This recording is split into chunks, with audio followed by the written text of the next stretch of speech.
Now we are going to study Kirchhoff's second law, which is also called as Kirchhoff's voltage law or KVL. So the statement of this law is the algebraic sum of potential differences. Potential differences means the products of current and resistances I into R, and the EMF, that is electromotive forces, is 0. So mathematically we can write these are summation of I into R, that is the potential differences, and these are the EMFs. We can write V or epsilon or E.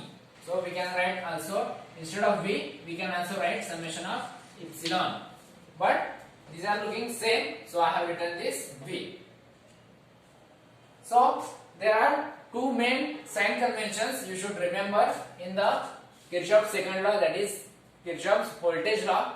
First one is, if you are moving along the conventional current, then the potential differences should taken as a negative. So what does this mean?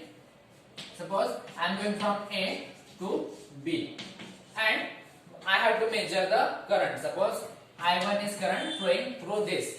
Then if I am moving from A to B and current is also moving from A to B, and let's say this is resistance is R1, then I will take this as minus I1 R1. Why minus? Because I am moving along the conventional current. Current is also in this direction and I am also moving in this direction. Then I will take this as negative. If I am moving from B to A and then current is moving along A to B, then I will take this as positive. Positive I1 R1. So this is the first sign convention. Then the second convention is the EMF of an electrical source is positive while tracing the loop within the source from the negative terminal of the source to its positive terminal. Now suppose I am moving from negative to the positive terminal within the battery or within the source, then this voltage will be considered as positive V. So you can see that negative to positive means the voltage is increasing, that's why we are taking it positive. In the reverse way, we can say that if we are moving from positive to negative terminal within the source, then the voltage is reducing or it is decreasing, and so we can write it as minus V. So I will start one example so you will get clear idea. So here is the circuit diagram. A, B, C, D, E, F are the junctions or the points in this electrical network. E1 or epsilon 1 and epsilon 2 are two batteries. So these are EMFs. Then R1, R2, R3, R4, R5 are the resistances in the circuit.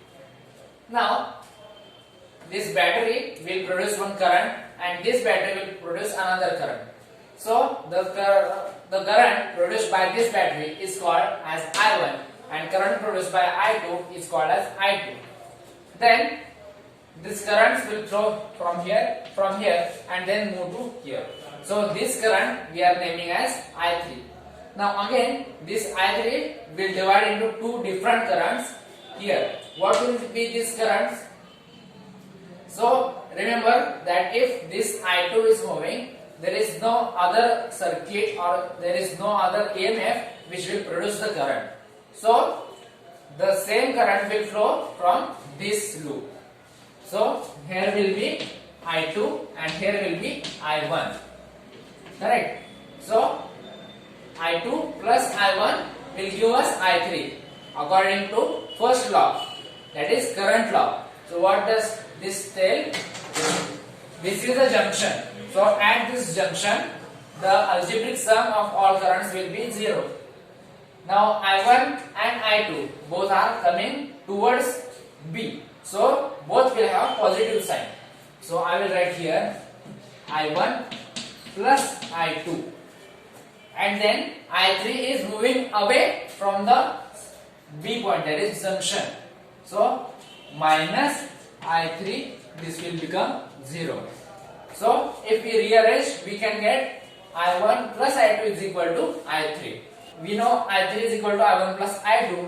Here also, even if you can take this as a junction, then I3 is coming towards the E, that is junction, and I1 and I2 both are moving away. So I1 and I2 will be negative and I3 will be positive. So in that case, I will get minus I1 minus I2 plus I3 is equal to 0. And look at these two equations. Both are same because minus sign is just adjusted. If you multiply this with minus 1, you will get the same equation. Or even if you can try I1 and I2 take to the RHS, you will get I3 is equal to I1 plus I2. So both equations are same. So you can take any junction and you can get the first equation. So let us say this is equation number 1. Now we are going to consider one loop and then we will apply Kirchhoff's second law, that is voltage law. Suppose A, B, E, F and A. This is the first loop we can consider.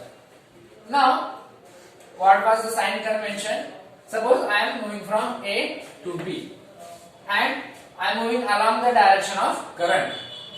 So the potential difference I1 R1 should be negative. So I will write I1 R1 and the negative sign is because I am moving along the direction of the current. Then I am going here. So here across this resistance the potential difference will be I3 into R5 and we are moving along the direction of current. So this will be also negative. So I3 R5. Now here also we are moving along the direction of current and here the potential difference is I1 R3.